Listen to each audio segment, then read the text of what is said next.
अस्सलामुअलैकुम। आज आपके लिए मैं रेशेदार हलीम की रेसिपी लेकर आई हूँ, जिसे घर में बनाना बहुत ही आसान है। आप आसानी से देग जैसी हलीम घर में बना सकते हैं। जैसे देग में रेशा होता है, वैसे ही इसमें भी नज़र आए।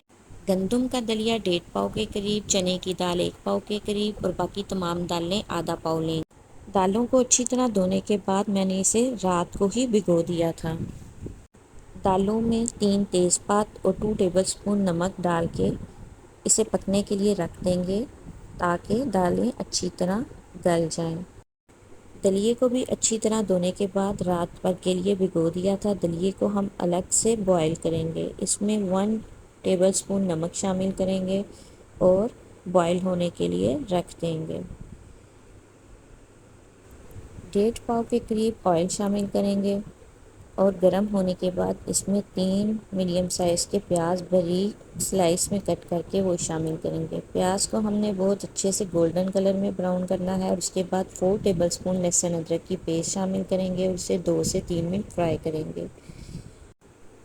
अब इसमें 1.5 किलो के करीब बीफ का गोश्त शामिल करेंगे और उसे अच्छे से फ्राई करेंगे ताकि उसका पानी खुश्क हो जाए। और जब उसका कलर चेंज हो जाएगा तो उसमें 1 टेबलस्पून नमक, 3 टेबलस्पून सुरख लाल मिर्च और 1 टेबलस्पून हल्दी शामिल करेंगे और इसे मसालों के साथ अच्छे से भुनाई कर लेंगे। भुनाई करने के बाद इसमें तकरीबन 1 जग के करीब पानी शामिल करेंगे। हमने इसमें पानी ज़्यादा शामिल करना है क्योंकि हमने इसे 40 से 45 मिनट का प्रेशर लगाना है।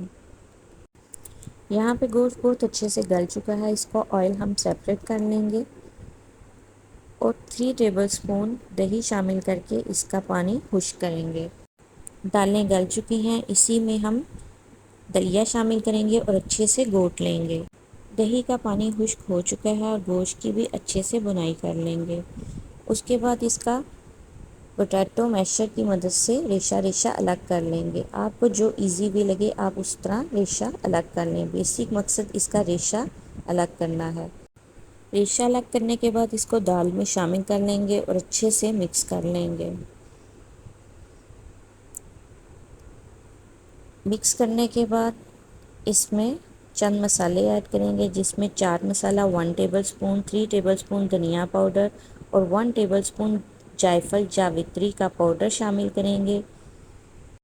अब हम इसे घोटना स्टार्ट करेंगे और इसे बहुत अच्छे से घोटना है ताकि ये यकजान हो जाए। थोड़ी थोड़ी देर बाद इसे घोटते रहेंगे। जब अच्छे से घुटाई हो जाए तो इसमें 1 टेबलस्पून गरम मसाला पाउडर और नमक टेस्ट के मुताबिक मज़ीद शामिल करेंगे और अच्छे से मिक्स कर लेंगे। और ऑयल निकाला था वो शामिल करेंगे।